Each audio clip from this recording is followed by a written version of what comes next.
with us from the locker room. And, Coach, we talked before the game about how it could become a track meet. In the first half, we were talking about Illinois made Iowa do some things, forced them into turnovers. We just couldn't hit enough shots to get it close by halftime. And then the second half was more of the track meet that, as you mentioned, an elite team at home, when they push the ball like that and start hitting shots, I don't know how you stop that.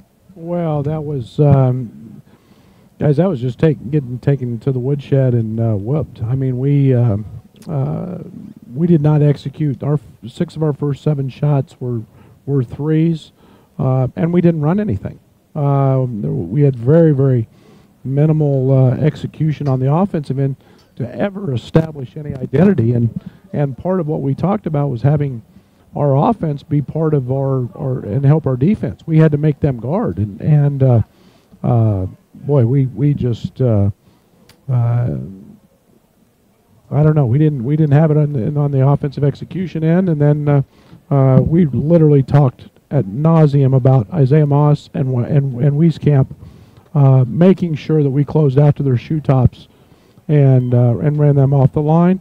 We talked a lot about denying their roll and replace, which AJ was phenomenal at and did a great job. DeMonte did a pretty good job, but that allowed Garza to get his touches from the top, and you've got those 3 guys having huge ball games and shooting at a real high clip, and that's caused us a few problems. Yeah, it appeared like in that first half you were trying to run some offense, but it seemed like the guys were a little impatient. You were trying to get the ball into Georgie, and then we tried to reverse it, and then they were out of sync, and then all of a sudden there's 8 or 9 seconds on the shot clock, and their guys are trying to reset, and it just seemed like we were really out of sync there in the first half. Well, it's really frustrating when you get to 8 or 9 on the shot clock and you're not in anything.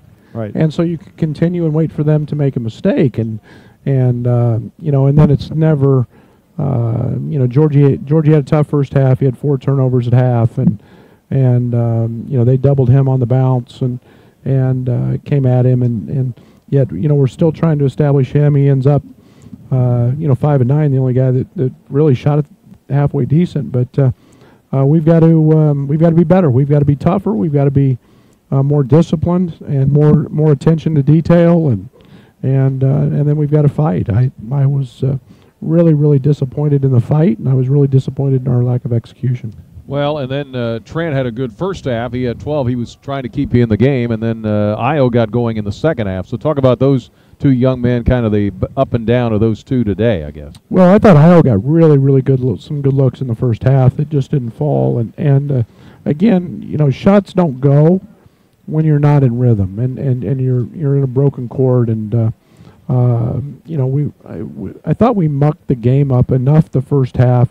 As bad as we played offensively, I thought we were kind of right there. They hit the 3 right before the half, and yet we Iowa does what they do. They do what a veteran ball club does, who has excellent shooters, and they continue to push pace, and every time we scored, they were right back at us with a 3, and again, that's attention to detail and knowing the scouting report, and we didn't follow that very well tonight. Yeah, talk about a little bit about the 4 spot. You got Kipper and Tevian in there, and I know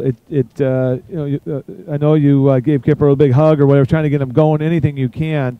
But it just seems like that's a critical spot for us, and we're just trying to find a body, somebody guys to get going in there. Yeah, you said it. I mean, we're and it's we were without Adonis today. Adonis is back home, and he's been fighting the flu, and then that's Georgie's natural position, and we're a little thin at that spot, and some nights we can take advantage of it, but we've got to bring a fight, and Tyler Cook's, if not the elite athlete in our league, he's darn close, and he had 2 big games against us last year, and yet all we're trying to do is guard one little simple roll and replace action that we spent hours talking about, and we've got to compete there, and Kipper's no points, 1 rebound in 11 minutes and 3 fouls, and it's a mismatch right now a little bit with Tev there, but he competes and fights, and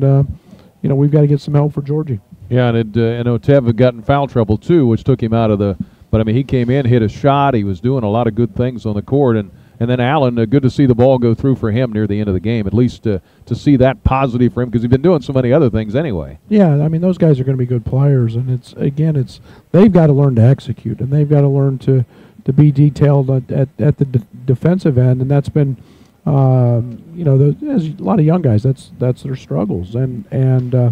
But it's a night we got to learn from. There was some positives, 17 offensive rebounds, and another night with Georgie has 6. And I think it shows our lack of aggression. We got to the free throw line 9 times, and that means we're not playing very well or playing with very much of an aggressive mindset. Well, we switch gears. We go back home and now play Wisconsin, who plays at a different pace than Iowa. Yeah, just contrasting styles, and we've got to be able to play that way. And they've got the premier player in our conference, and Ethan Happ, and we've got to match their physicality, and we've got to match their discipline, and try to impose our will a little bit. All right. Well, Coach, have a safe trip home. We'll see you tomorrow night. Thank you. Thank you. All right, that is head coach Brad Underwood. We'll have the Brad Underwood show. Actually, we will not have